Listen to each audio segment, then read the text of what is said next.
John was a cornerback 2 years ago. What have you seen from his growth over the last year and from him in the spring so far? Well, yeah, it was a little longer than 2 years ago, but Yeah. he was still kind of playing that hybrid spot. Even in his last couple years in high school, but as a freshman, sophomore, I think he was playing corner. It's funny, if you do any digging, you can find a picture of him as a young buck, and he looks a little different looking dude. But he's becoming more confident, which is what you want. You want confident players that know what's going on, and that's certainly the case for him. Still working on just transitioning to being a true backer, that things just happen a lot faster. But he's got great length and can run as well as any of them, and certainly looks the part. So I'm excited to see where he goes from here. But he's doing a tremendous job just because he's becoming more confident, knows what he's doing. Coach Leipold said basically when you bring in new guys, a lot of times there's a tendency for guys already in the program to kind of elevate it and step up. Who have you maybe seen that from so far? Yeah, that's definitely happening with John. Certainly with Logan Brantley, and really all of them. And we've always had a culture of competition that we've tried to stress that and emphasize that, so that guys know that they're going to work their butts off, and things will pay off in the end if they do. But you start bringing some other guys in that maybe come from other programs, and the guys that are in-house seem to elevate a little quicker, if that makes sense. It just happens a little faster for them because they have a little more sense of urgency. Logan is limited right now, but he is as locked in as he's been since he's been here, really. So those two in particular, but really all of them are doing a good job of that. I know it's still early with this group, but when you think about this group of linebackers you have right now compared to ones you've had in the past, what's the biggest difference between them? Just some of the, maybe a little athleticism, and just some of the natural, Cornell Wheeler was a guy that just had some natural football instincts. Okay, so some of these guys are just coming in with probably a little bit better natural football instincts. Between the Bengali and Joseph and Trey, and these guys are coming in with some of that out the gate. We tend to take some guys sometimes when you recruit them out of high school. You take guys that just haven't had to do it at this level and know all the details that are involved. So some of it's always, there's a little bit of a projection. John's an example. You know what I'm saying? Where he was, like you said, playing corner at one point in time. So now you get some guys that are coming in the door that have been there and done that. So they just have some of those instinctive things that sometimes you just have to get over time. They have that coming in the door. Coach Leipold mentioned Bengali. Some of that has caught his attention just watching him run around.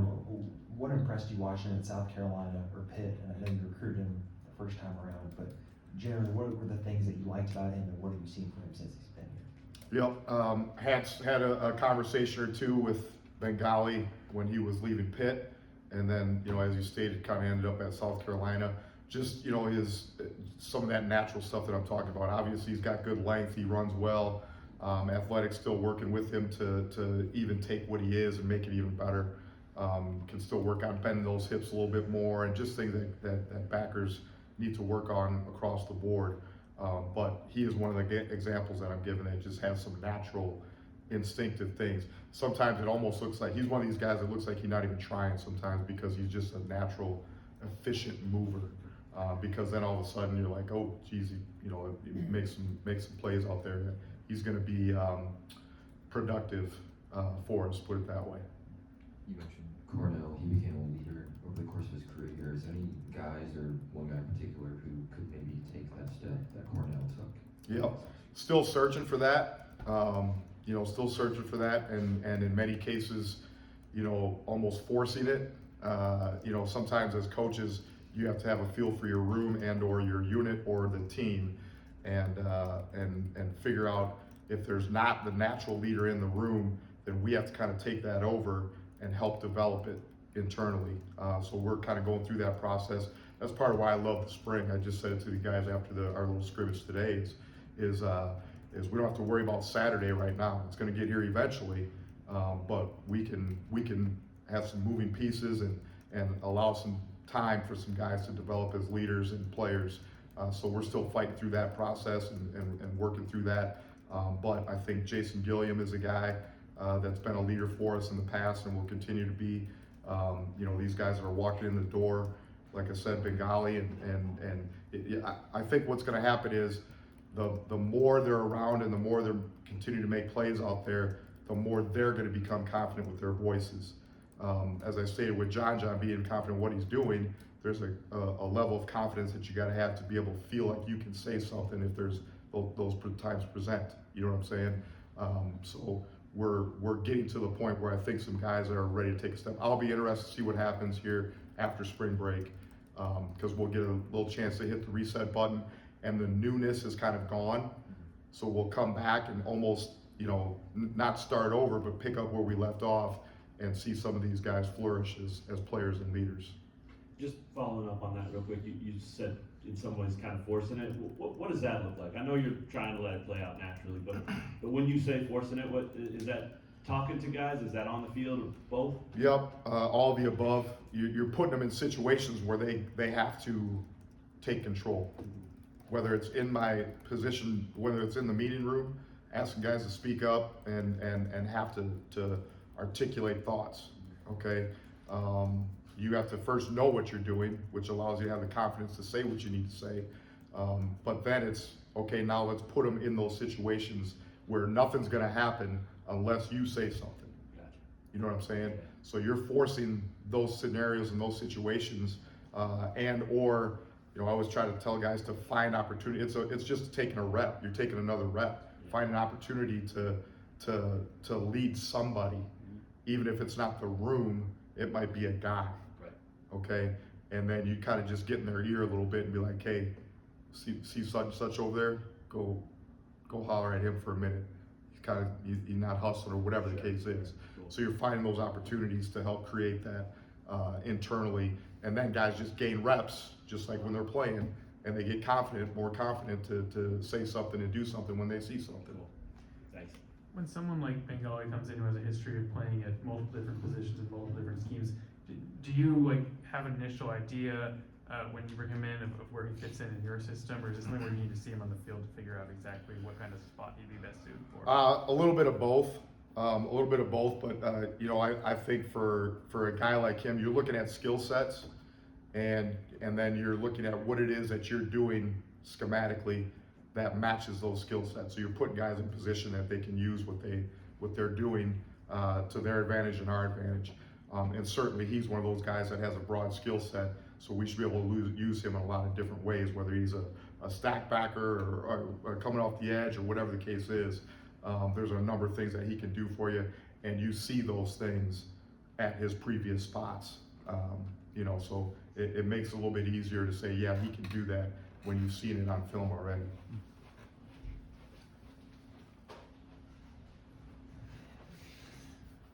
John, you coming out of the bullpen over there? I was gonna ask you, what's it been like with new coaches on the defensive staff? I know you've been with Lance for a long time, and how's that all coming together chemistry-wise? Good, great. You know what I mean? We've got, you know, the funny thing is the way things work out right now in this day and age is that a lot of times guys that you're working with were already in the building in some way, shape, or form. So they're just maybe escalating their situation. So that's the case with us. You know what I'm saying? With Brandon Shelby being an analyst and now on the field, and you know, some other guys that have already been here are working with us. We bring in some new analysts with Joe Deneen coming back home and Matthew Burkett and whatnot. So some different voices and maybe different styles. It's always good, even for a old head like myself. It just allows me to grow as well, which is a benefit. And you know, it's changing some things schematically. I've been doing the same thing for a long time. It almost makes me feel rejuvenated and re-energized, that I've almost changed jobs without having to relocate, if that makes sense, because I'm learning some different things, which has been really exciting. And same thing with our players. It's been good seeing some of the change and some of the things that we're doing. I think it'll show up on Saturdays, you know, this fall. You mentioned Joe there, he's a Kansas guy, but what has he brought to the defensive staff overall? Well, I tell you, Joe has been good because he was here previously. Okay, so he can speak on maybe what it used to be versus what it is. And, but yet he's had some experiences in between there. So that's been really good for us, I think, to be able to know what it used to be, and he can then articulate that to the players as well. You know, and he's a really good football coach. You know what I'm saying? He's smart, he's intelligent, he knows the game. So he's helping out, you know, grabbing some younger guys and working well with Coach Anatolu. You know, Coach Anatolu's handling special teams and working with the DNs. But you know, Coach Deneen is kind of working hand in hand with him, with Coach O taking the charge. Is there an advantage to a guy like Trey Lathan having experience within the Big 12 already? I think so. We've almost even referenced that in many situations where we're talking about some of these new guys talking about here's what we see a lot in this league. You know what I mean? He would see a lot of this or that in this conference, and Trey can help, you know, emphasize that and stress that and either agree or disagree, but you know what I'm saying? Like he's able to know some of the things that we're doing.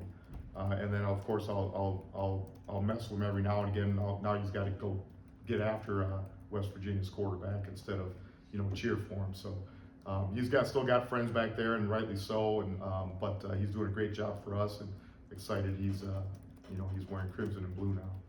And then how's Joseph done? I figure he's probably a guy that looked better once the pads came on than he did running around a little bit. Yeah, no, he's doing a good job. Again, he's another one. Like I said, some of these guys just have some natural feel, some natural instincts, and he's one of those for sure.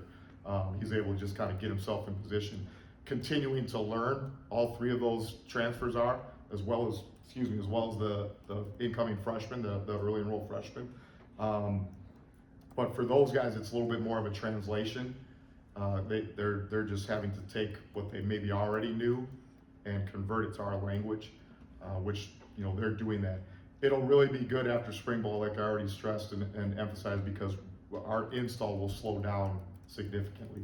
We've thrown a lot at him in the first part of this thing, but when we get back, it'll start to taper off, and we'll just keep running the same stuff over and over again, so we can continue to clean things up. And I think those guys will really be playing fast by the time we get through, you know, practice 15. Anything else for Coach Simpson?